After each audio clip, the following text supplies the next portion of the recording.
C'est parti, Genèse, chapitre 26, versets 1 à 6.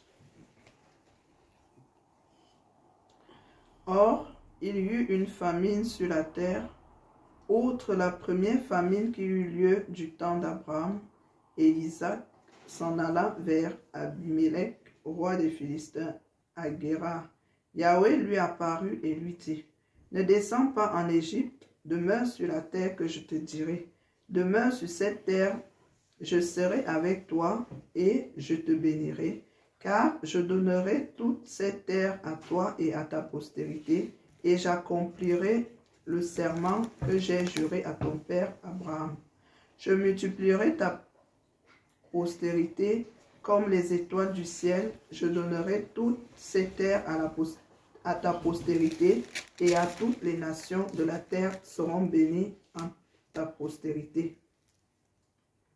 Parce que Abraham a obéi à ma voix et qu'il a gardé mes injonctions, mes commandements, mes statuts et ma Torah.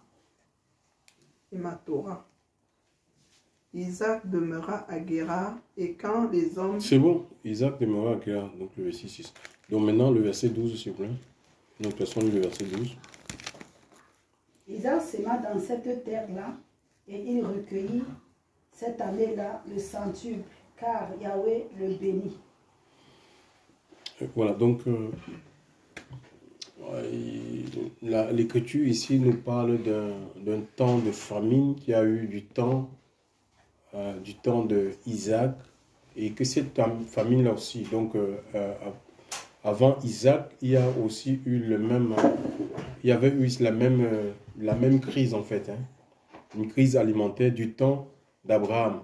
Et Isaac est l'accomplissement de la promesse de Dieu dans la vie de Abraham. Donc, alors, qu'est-ce qui se passe? Alors que dans cette ville-là, la communauté de Guérar, les gens, parce que quand il n'y a pas de denrées alimentaires, peut-être dû à la sécheresse, comme c'est le cas ici, c'est la sécheresse. Donc, le sol était inculte. Ça ne poussait pas, donc il y avait beaucoup de soleil qui font que les gens ne pouvaient pas... On a fait un peuple agricole en fait, hein. Donc les agriculteurs ne trouvant pas leur compte, ils faisaient quoi? Ils allaient se réfugier en Égypte. Donc les gens allaient en Égypte, tout le monde allait, on déménageait de Guérar pour se rendre en Égypte, parce que là-bas il y avait ce fleuve-là, le Nil, et puis voilà, il y avait la possibilité de... non seulement de commencer, aussi d'entreprendre, en fait, de fructifier son activité. Et vous voyez, Abraham, Isaac, c'est quelqu'un qui, il est le fils d'un homme de foi. Abraham, hein? Abraham à qui Dieu avait dit, quitte la Babylone, ton pays de naissance et tout, je te conduirai dans un lieu. Et je ferai de toi le père d'une multitude de nations. Donc, et Abraham avait obéi à la voix de Dieu. Et cet enfant-là, Isaac, il a grandi dans cette atmosphère en fait, hein, parce qu'il voyait comment son père, quand il avait la révélation de Dieu, sûrement il partageait cette révélation avec ses... Et leur vie était toujours en mouvement. Donc voilà, et je vous assure, le plus beau héritage, d'accord, qu'on peut laisser à ses enfants, à sa descendance, c'est pas les maisons, d'accord, c'est pas les maisons, c'est pas des comptes bancaires avec des milliards. On est en train de voir par rapport à cette crise sanitaire, j'ai écouté une vidéo, un monsieur qui a laissé, un grand entrepreneur, hein, qui a laissé des milliards dans les banques, il avait des assurances vie, et parce qu'il a pris la 3e dose, et cette dose-là l'a emporté, il est mort. Les assureurs, quand les enfants voulaient réclamer, les assureurs, ils sont allés en justice, et on les a donné gain de cause, en disant que le monsieur, donc ils ont considéré que c'était le suicide en fait, parce que quand on te fait que le monsieur lui-même il s'est suicidé en prenant cette dose-là, ça veut dire qu'il a accepté lui-même de mourir. Donc et ça ne rentre pas dans le cadre, on ne peut pas indemniser un suicidé. Pourquoi? Parce qu'en fait, on fait signer aux gens que c'est pas que si jamais il y a quelque chose, il y a des effets secondaires, quelque chose qui t'arrive, l'État se dédouane en fait. l'État et la compagnie, la firme qui produit ce liquide-là, se donne. Donc, voyez un peu dans quel monde on est. Donc, je pense que ces enfants-là, ils sont tombés. Maintenant, ils vont se retrouver dans la misère, dans la pauvreté totale. Et encore, il y a un autre exemple que je peux donner. Il y a des parents, des gens qui ont, même j'ai connu hein, dans mon entourage, hein, quelqu'un qui avait beaucoup d'argent, hein, des hélicoptères, des bateaux. Et c'était un grand monsieur avec des hôtels, il avait plein de choses. Et même il était encore à la morgue, que ça commençait déjà, les gens commençaient à disputer les affaires. C'est grave. Et aujourd'hui, ces personnes, ils n'ont rien, ils sont dans la pauvreté, la misère. Donc, mes frères, si on hérite la foi, je vous assure, même s'il nous arrive de tout perdre, par la foi, nous allons tout retrouver. D'accord? Je vous dis la vérité, quoi. C'est le plus beau héritage. C'est ce qu'on doit transmettre plus à nos enfants. Ce n'est pas les assurances, c'est la foi. Hein? La ferme assurance des choses qu'on espère, une démonstration. C'est espérer en Dieu, en fait. Parce que Dieu, il est la source de tout, en fait. Il est la source de tout, nous vient de lui, en fait. Donc, la foi. Et Abraham avait compris cela. C'est qu'il a transmis cette foi-là à Isaac. Et nous voyons cette foi ici. Dans ce passage, c'est en œuvre. Les gens allaient en Égypte. Mais il entend Dieu lui dire, n'y va pas. Ne descends pas en Égypte. D'accord? D'accord. Peut-être autour de lui, il avait des amis. Là où il vivait à Guéa, il y avait des amis, il y avait des connaissances. La famille dit, mais regarde, l'autre, il est parti. Regarde ce qu'il est devenu là-bas, il est en train de prospérer là-bas. Vous savez, ça ne sert à rien on n'est pas là pour imiter, on n'est pas des singes. Hein. Ce n'est pas parce que ça va réussir à une personne, peut-être d'aller dans un endroit, que forcément, si toi, tu empruntes cette voie-là, ça te réussira. La même mère qui a permis... Je prends l'exemple du peuple juif. La même mère qui a permis au peuple juif sous Moïse de passer, c'était ouvert, il a ouvert la mer. D'accord? C'est Dieu qui a demandé d'ouvrir. Et la mer était ouverte uniquement pour le peuple juif, pas pour les Égyptiens. Donc Israël est passé à sec. Et les Égyptiens ont dit, oh, voici une porte qui est ouverte, nous aussi. On y va, mais qu'est-ce qui s'est passé? Mais la mer s'est refermée sur eux parce que ce n'était pas pour eux. D'accord? Donc, on n'a pas à imiter. Dieu il nous bénit différemment. Il nous conduit différemment. D'accord? Voilà, ce qui est important, c'est d'écouter la voix du Seigneur. Et nous voyons cet homme, le fait qu'il a écouté la voix de Dieu, ça a été salutaire pour sa vie, pour sa famille. Il n'est pas descendu en Égypte. Il est resté à Guéa, alors que le sol ne produisait pas. Et l'Écriture nous dit que Dieu lui dit sème. Pourquoi? Parce que le Seigneur est capable. Il fait jaillir des sources d'eau dans des lieux arides. D'accord? C'est le Dieu de l'impossible, en fait. Hein? Les déserts deviennent des étangs avec le Seigneur. Donc, on ne doit pas... C'est un Dieu illimité. Nous servons un Dieu limité. Donc, nous devons sortir nos raisonnements. Quand Dieu te dit... C'est pareil pour Marie. Quand elle a eu la visitation de l'ange. Donc, les choses de Dieu, c'est un peu comme une folie. Hein? La sagesse de Dieu, c'est une folie devant les hommes, en fait. Et parfois, le Seigneur va nous demander de faire des choses qui relèvent de l'impossible, en fait. Que humainement, on dit, mais comment est-ce que ça va se faire? C'est ce que Marie avait posé l'ange. C'est la question que Marie avait posée à l'ange Gabriel, qui lui avait annoncé que, voilà, tu vas devenir enceinte, tu enfanteras un fils. Elle dit, mais comment cela va-t-il se faire? Je suis vierge. Tu vois? Et ben, on lui dira que l'ombre du Tout-Puissant viendra, le Saint-Esprit viendra sur toi, l'ombre du Tout-Puissant te couvrira. Donc, le miracle se fait par quoi? C'est l'Esprit de Dieu qui fait le miracle. Nous, tout ce qu'on a fait, c'est d'obéir, c'est de rester dans la voie de Dieu. Il est resté là, il a sémé. D'accord? Et l'Écriture nous dit que cette année, il va faire quoi? Il va récolter. Il va récolter au centuple, hein, et il va aller s'enrichissant, en fait, dans un lieu où il n'y a rien, où il y a la pauvreté. Donc, en fait, on n'a pas, si Dieu veut nous rendre riches, hein, même dans un pays pauvre, d'accord, un pays pauvre, économiquement, il n'y a rien, si Dieu veut te rendre prospère, il veut te donner des choses matérielles, il est capable de le faire, parce qu'il est Dieu, d'accord. Donc on ne peut pas le limiter. Ce n'est pas un pays, ce n'est pas en disant, je vais aller dans le pays, là-bas il y a beaucoup la prospérité, les gens prospèrent, le pays là est bien. Tu peux aller dans un pays où il y a tout et tu es pauvre, hein, tu n'as rien en fait. Même les pays les plus riches du monde, les États-Unis, c'est le pays le plus puissant, le plus riche du monde, mais c'est le pays où le taux de pauvreté est le plus élevé dans le monde. Mais quel contraste. Tu te rends compte? Le pays le plus riche du monde, c'est le pays où le taux de pauvreté est le plus élevé dans le monde. Donc ça dit que même dans les pays riches, mais on trouve de la pauvreté. D'accord? On trouve de la pauvreté. Donc nous, on ne doit pas marcher par la vue. Hein, par la vue, où on suit nos intérêts. Si tu suis ça, tu peux te retrouver complètement démuni, sans rien. Sans rien, parce qu'il y a beaucoup de pièges. Nous avons l'exemple dans le livre de Ruth aussi. Hein, c'est l'expérience que Naomi a vécue avec son mari. Ils ont décidé de quitter Bethléem parce qu'il y avait un temps de famine pour aller à Moab. Et qu'est-ce qui s'est passé? Elle a perdu et son mari et ses enfants.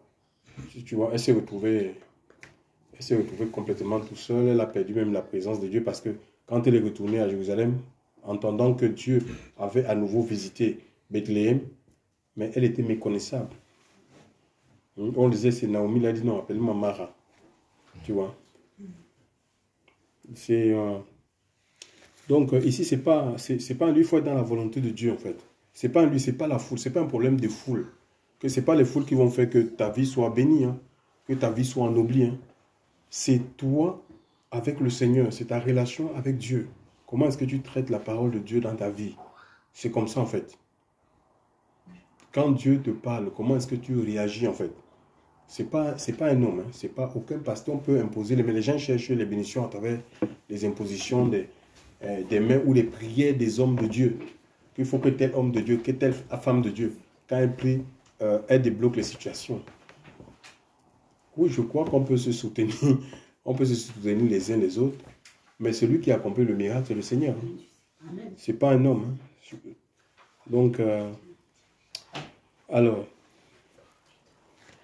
Donc, Isaac va s'aimer. C'est vrai que le passage ici aussi, ça crée beaucoup la confusion. Les partisans de la doctrine de la prospérité, ils se servent beaucoup de ce passage-là. Isaac s'aima, il s'aima sur cette terre. Il faut s'aimer dans ce qu'ils appellent l'église bâtiment. Il faut s'aimer dans l'église bâtiment. Ça dit, plus tu vas s'aimer, plus tu vas devenir riche. Mais qu'est-ce qu'on peut donner à Dieu, chers frères et sœurs? On ne peut pas marchander avec le Seigneur. On dit, tu donnes ceci, tu donnes 100 000, Dieu va te donner 100 millions. Mais je m'en, hein, on n'est pas là pour faire le commerce avec le Seigneur. D'accord? Jésus a donné sa vie, c'est pour nous réconcilier premièrement avec le Seigneur. Alléluia. Et le reste là, ce sont les grâces qui tournent autour de l'œuvre de la croix. Mais la première, ce qui a amené le Seigneur, c'est que nous soyons réconciliés, que nous ayons le contact avec le Seigneur. Alléluia. Et nous devenons les enfants du royaume. Et en tant qu'enfants de Dieu, les enfants sont sous l'autorité de leurs parents. C'est les parents qui s'occupent des enfants. C'est des parents qui prennent soin. Et c'est la même chose. Donc, si on est enfant de Dieu, enfant du royaume, c'est Dieu qui prend soin de nous. C'est Dieu qui sait ce qui est bon pour nous au moment où il faut. D'accord? Et chaque chose a son temps. On ne brûle pas les étapes avec le Seigneur. On ne peut pas brûler les étapes avec Dieu. Et même nos gémissements, on peut crier. Dieu peut nous mettre dans une situation. On peut crier comme on veut, ça ne va pas changer le cours des choses. Hein. Même le Seigneur lui-même, alors que les péchés de l'humanité s'appesantissaient sur lui. Nous sommes ici à Gethsemane. Et il va prier en demandant s'il est possible, éloigne de moi cette coupe. Toutefois, non pas ma volonté, mais que ta volonté se fasse. Mais on n'a pas vu, Dieu n'est pas venu comme ça en train de le délivrer de la croix, de la mort de la croix. Qu'est-ce qu'il a fait? Il a envoyé un ange pour le fortifier. Parce que c'était aussi pour la croix qu'il était venu. Et s'il n'allait pas à la croix, il ne devait pas hériter ce nom qui est au-dessus de tout nom, qui nous délivre aujourd'hui, qui est proclamé par bon nombre de personnes, qui fait qu'en confessant ce nom, on est délivré, chers frères et sœurs. On est racheté, on est sauvé. Quiconque invoquera le nom du Seigneur sera sauvé, c'est écrit. D'accord? Donc, et aujourd'hui, les âmes, ils se donnent. Donc, il y a des passages qui sont obligés, forcés. La conduite de l'esprit est une conduite qui est contraignante. D'accord? C'est une conduite qui est contraignante. Donc, ici, s'aimer. Donc, tu ne peux pas venir te dire que oui, sème ton argent, Dieu va te bénir. Non. Ce que le Seigneur veut, premièrement, c'est ta vie, en fait. Ta vie est une forme de sémence. C'est ta vie que tu dois s'aimer. D'accord? S'aimer dans le champ de Dieu. La Bible, nous sommes dans le champ de Dieu, chers frères et sœurs. C'est un champ. Le royaume de Dieu, c'est comme une forme de champ. Et le champ, tu dois s'aimer ta vie. Ta vie, c'est comme une graine que tu dois s'aimer dans le champ de Dieu. Jean 12, 24.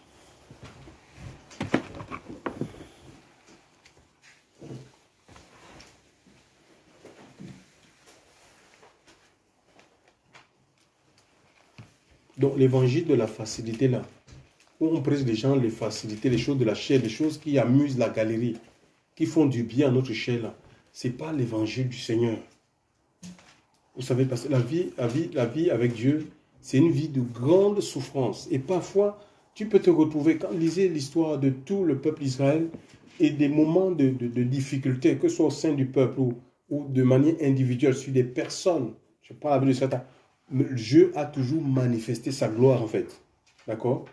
C'est comme ça, en fait. Et tu peux te retrouver vraiment dans une situation où les gens vont commencer à te juger un peu comme Job. Regarde Job. Job a connu je ne sais pas, une souffrance que je ne sais pas s'il y a des chrétiens aujourd'hui qui souffrent, qui ont l'expérience de Job, en ce qui concerne la souffrance. Hein? Une succession de mauvaises nouvelles. Il y a un vent qui a frappé sur le toit de ses enfants. Tes enfants, c'est tombé, tous les enfants sont morts. Tes bergers ont été... il y a des bandes qui sont jetées sur tes bergers. Ils ont emporté une succession de mauvaises nouvelles, sans parler de la maladie, hein, qui s'est attachée à son corps, au point où il y a 3 de ses amis, Tophaz, Eliphaz et Bildad, qui venaient d'horizons différents. Ils sont allés le voir. Mais dans ces moments comme ça, on n'a pas besoin, ce n'est pas la condamnation, ce n'est pas le jugement, ce n'est pas l'accusation. D'accord? Peut-être Job était dans une situation où, oui, son corps était blessé parce qu'en fait, il grattait avec des tessons de bouteilles. D'accord? Il avait besoin peut-être que ses amis là, lui apportent quoi? Un bandage, en fait. Tu vois? Des choses pour bander ses plaies. Il avait besoin peut-être d'un plat chaud, une couverture pour le couvrir. Non? C'était quoi? Ils sont venus avec quoi? Avec des condamnations, des jugements. Il dit que regarde un peu dans ton passé. Est-ce qu'il n'y a pas un péché que tu as peut-être commis? Parce que non, si tu marches avec Dieu, Dieu ne peut pas te mettre dans une situation. Qu'est-ce qu'on en sait du Seigneur? Alléluia. On ne connaît pas les pensées de Dieu. Hein? Autant le ciel est éloigné de la terre, autant ses pensées sont au-dessus de nos pensées. Chers frères et sœurs, nous dit l'Écriture. Qu'est-ce qu'on en sait? Hein? C'était des condamnations, des jugements et des accusations. Même pas dire, oui, essayons de porter ce Job et sa femme dans le jeûne et dans la prière pour qu'ils ne faiblissent pas. Ah, peut-être que Job, tu ne jeûnes pas assez. Or, peut-être que tu ne pries pas assez. Tu ne pries pas suffisamment. Tu ne lis peut-être pas la Bible assez. Mais qu'est-ce que ça peut bien faire? Ce n'est pas parce qu'on va lire la Bible assez, on va prier suffisamment, ou qu'on va jeûner, on va passer du jeûne de Jésus au jeûne d'Esther, et sans oublier le jeûne de Daniel. Que on est exempt des épreuves. Hein? C'est pas vrai. Et moi, même dans le Nouveau Testament, je n'ai pas vu des jeûnes. Jésus n'a jamais imposé un jeûne collectif. Il a parlé du jeûne. Cette sorte de prière ne sort que par le jeûne. Et la prière et le jeûne, c'est un exercice de la foi. D'accord? Quand on est enfant de Dieu, il faut que comme la prière, la méditation, les écritures, on doit soumettre notre corps, alléluia, à cet exercice-là. L'homme ne vivra pas de pain seulement, c'est ce que le Seigneur dit. Donc ça veut dire qu'en tant qu'enfant de Dieu, nous devons adopter cette vie-là, cultiver cette vie. Et le Seigneur va, quand il reprend les disciples, parce qu'ils étaient incapables face aux lunatiques, de chasser ce démon, donc ça veut dire qu'il avait discerné, c'est que ces gens-là, eux, ils passaient leur temps à manger, d'accord, que ça ne sort que par le juste. Donc c'est une leçon en fait. D'accord, Dieu parle, peut parler de manière indirecte, mais il n'y a pas, il faut organiser comme on voit dans les églises. Tu ne connais même pas les temps de santé des personnes qui sont là. On jette, on dit allez, on passe de jeûne d'Esther au jeûne de machin, 40 tours, 40, et les gens sont contents. Ce n'est pas les jeunes qui nous sauvent, hein. C'est le Seigneur qui nous sauve, il a donné sa vie. C'est son sang, alléluia. Parce que même les musulmans, là, ils font quoi? Ils font leur carême. Pardon, les catholiques font leur carême et les musulmans, ils font leur ramadan. Tu vois un peu? Mais est-ce que les vies sont renouvelées? Le Seigneur veut des vies renouvelées. Et ça, c'est ton cœur qui est livré à Dieu, qui permet que la nouvelle naissance puisse opérer en toi et que la transformation, que t'ouvrant chaque jour un peu plus, Seigneur, ça permet à l'Esprit de Dieu de transformer nos cœurs, de transformer nos vies. Il faut lire le passage là. Jean 12, 24.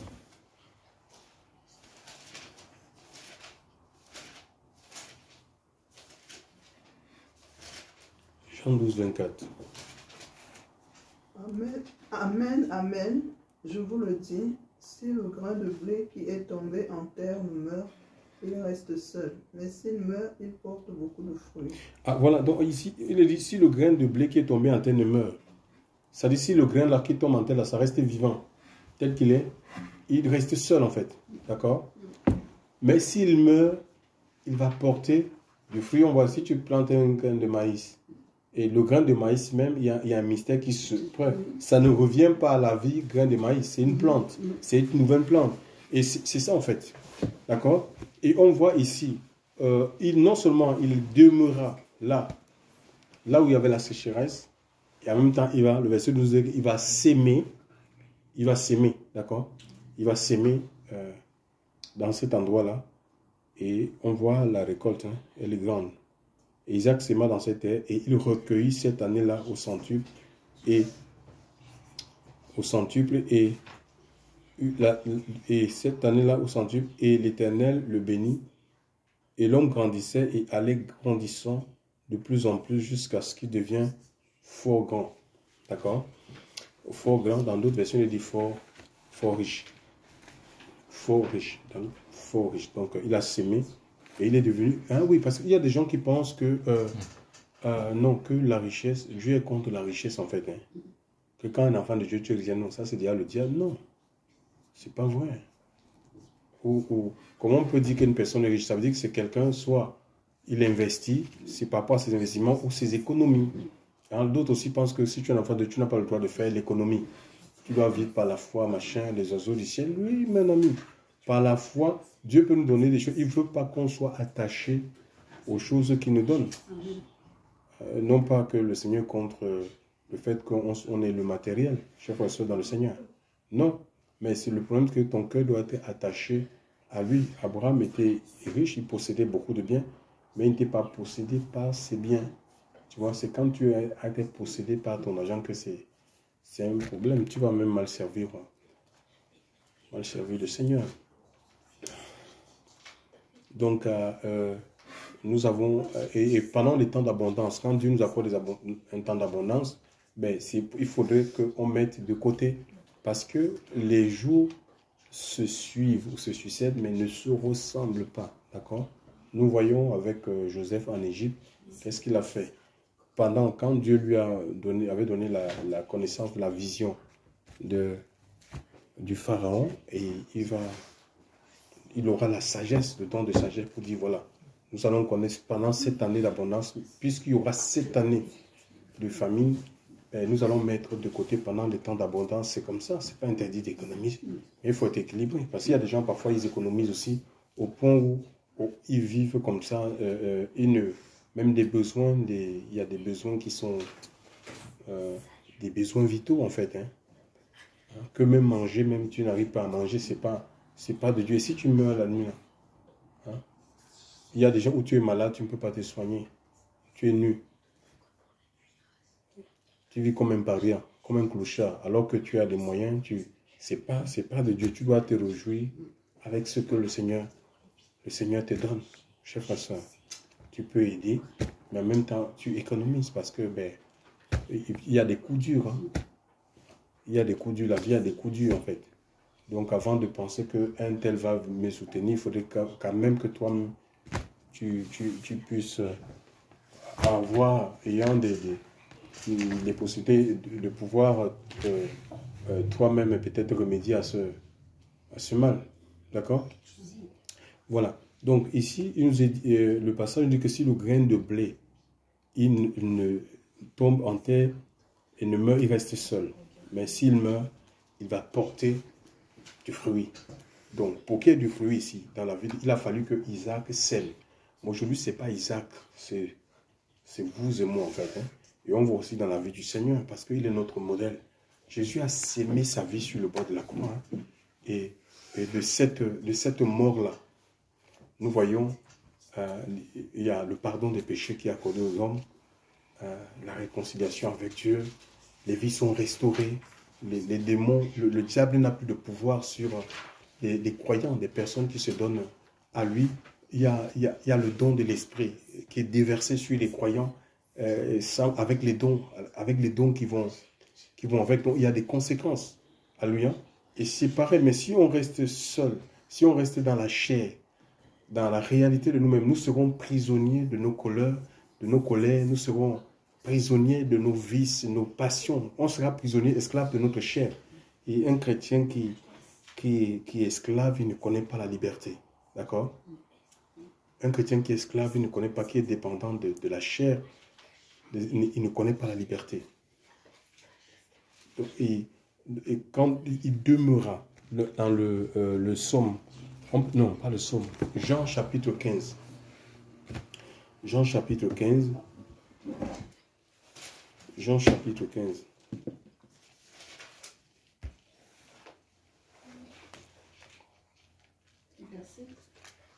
Lis à partir du verset 2.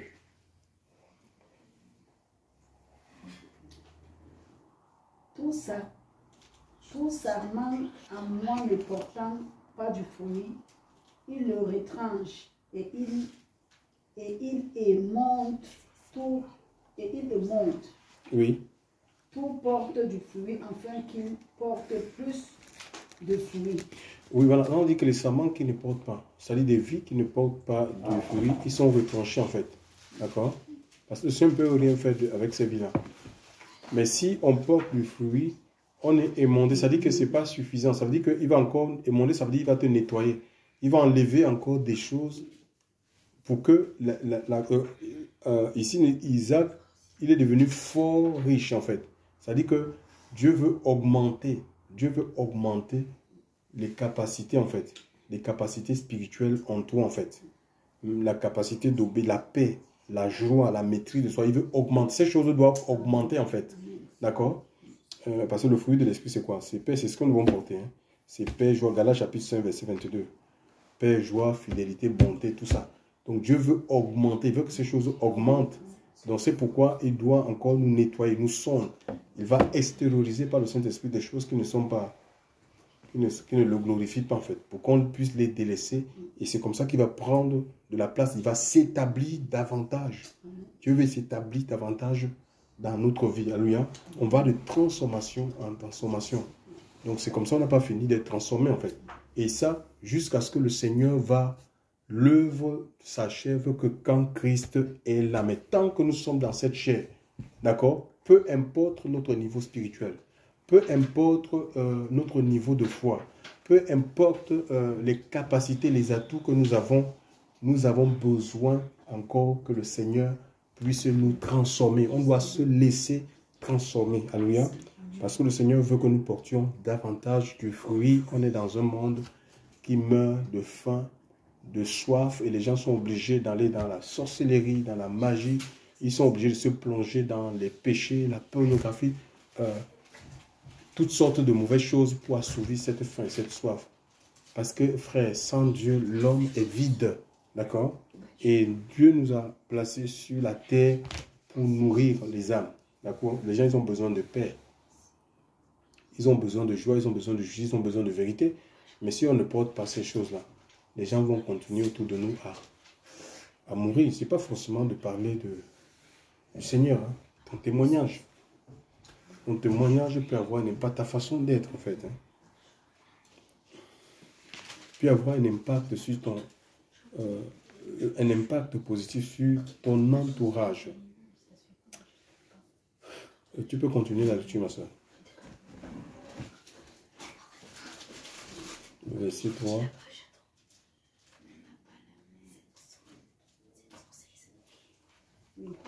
Vous êtes déjà purs à cause de la parole que je vous ai fait entendre. Demeurez en moi et moi en vous.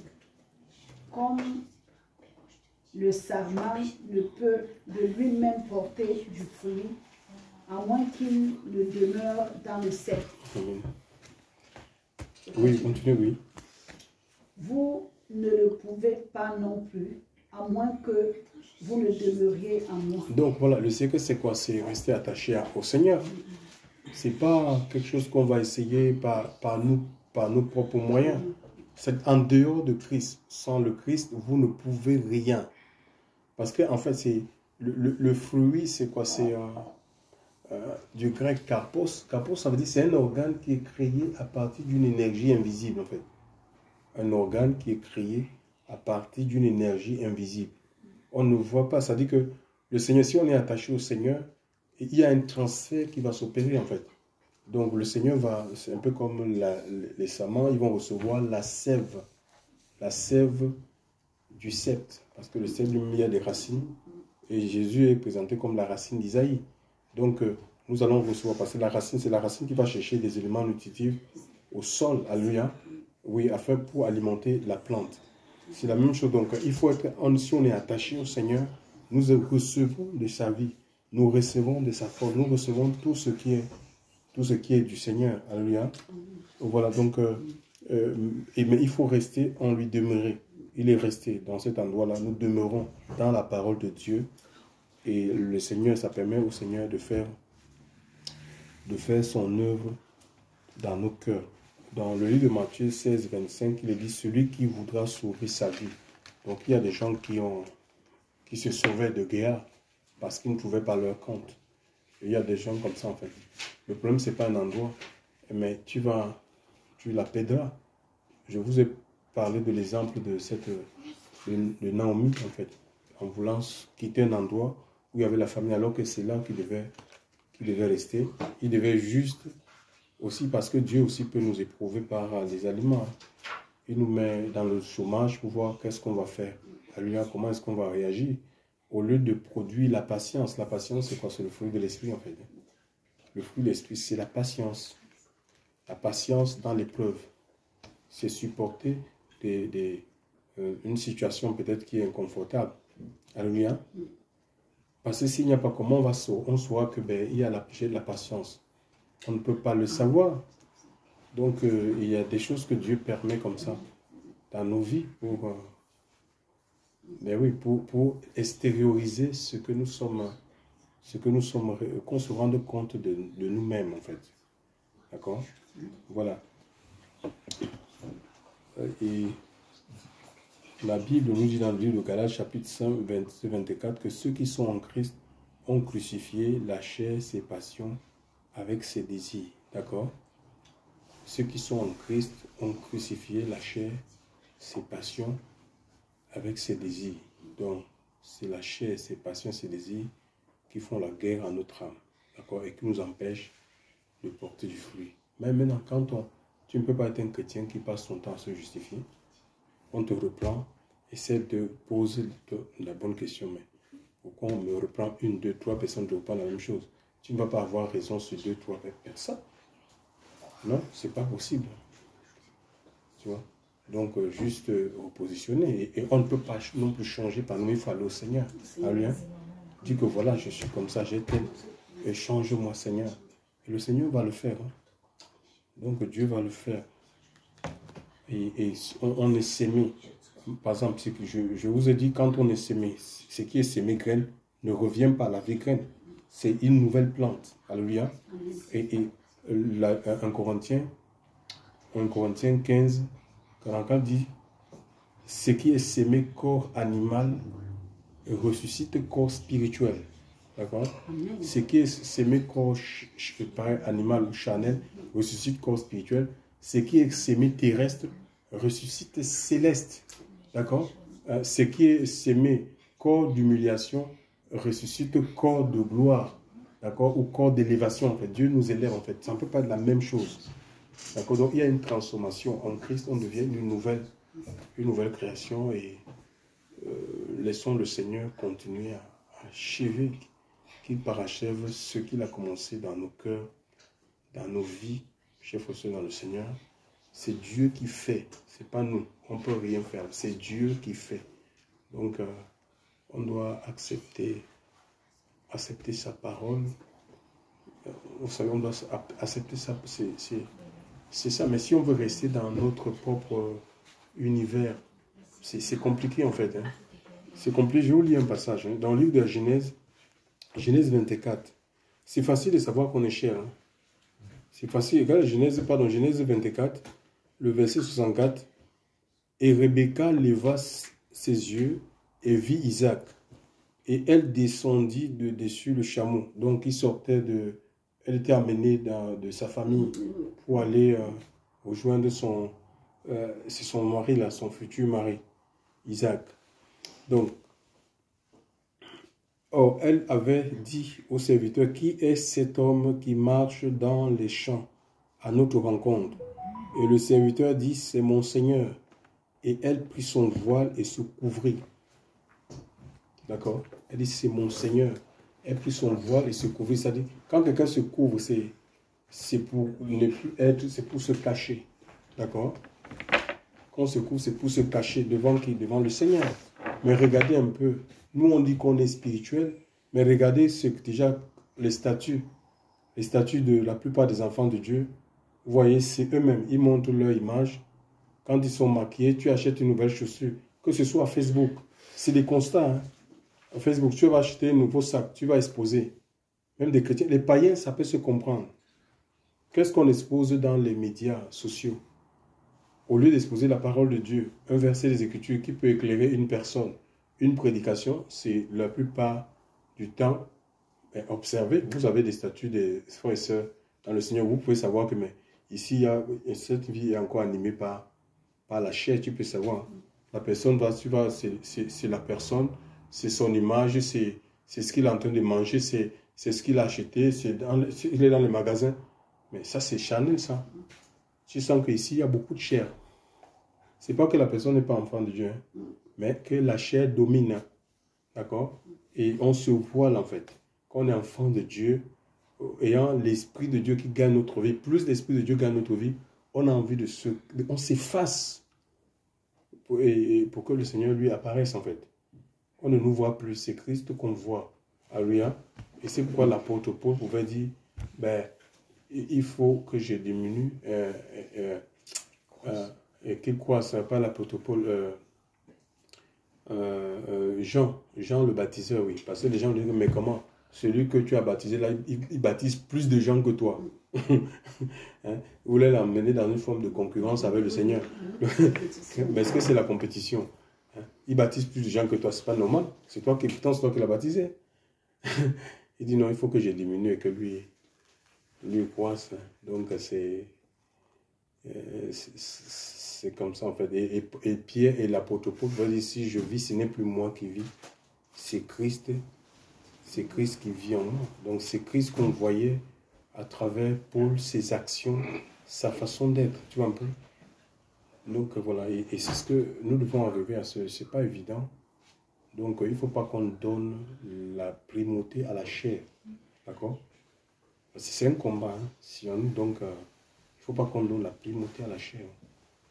Donc les enfants de Dieu, ils sont là, c'est l'effacement, et l'Esprit de Dieu fait ce travail-là. Nous amener à nous effacer, à nous diminuer charnellement pour que l'Esprit prenne le dessus, en fait, la suprématie de notre vie. Parce qu'on est quand même, on est des témoins. Hein. On est des mini-Christ, en fait. D'accord? Gloire à Dieu. Merci, Seigneur. On va prier le Seigneur, hein, que vraiment que ces paroles ne tombent pas en terre. Hein. Vraiment qu'il y a une transformation. Sinon, après, ça devient de la routine, de la religion. Chaque année, on doit être capable de dire, vraiment, j'étais comme si, et voilà, il y a un travail de Dieu, il y a un changement. On doit se poser comme ça et faire un bilan de notre propre vie. D'accord? Il dit que non, mais vraiment, il y a un changement. Si j'aimais peut-être porter des trucs serrés que les gens doivent m'apprécier, mais à un moment donné, il faut que ça te quitte. Parce que la chair, c'est comme ça, en fait. Il faut que ces choses te quittent. D'accord?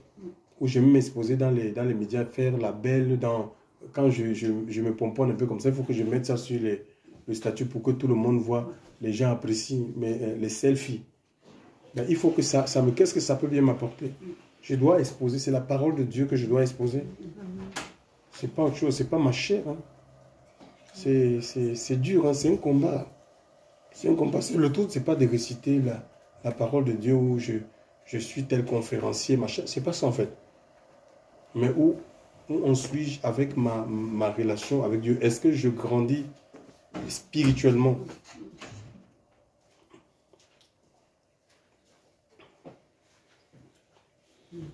Donc c'est que le Seigneur puisse nous aider. Gloire à Dieu. Père, je vais te rendre grâce encore. Merci pour ce temps. Tu nous parles dans la simplicité. Mais c'est la vérité, Seigneur Dieu.